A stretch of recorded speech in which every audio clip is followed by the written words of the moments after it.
За сторено кривично дело, неовластено производство и пуштање во промет наркотични дроги, психотропни супстанци и прекурзори, се товари 17-годишна жителка на Тетово.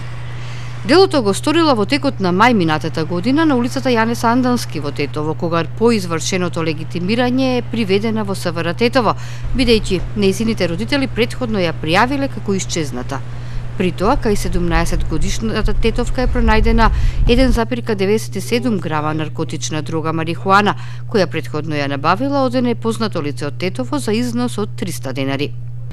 СВР Тетово поднесе кривична пријава и против 43-годишна жителка на Желино за сторени кривични дела, недозволено изработување, држање и тргување со оружје или распрскувачки материи и загрозување со опасно орудие, притепачка или караница. Имено на 3 февруари годинава во угостителски објект во градскиот трговски центар во Тетово, пријавената започнала вербална расправија со 25 годишен жител на Тетово. При расправијата таа извадила пиштол во кој имало 5 куршуми, а го поседувала без дозвола и му се заканила дека ќе го убие.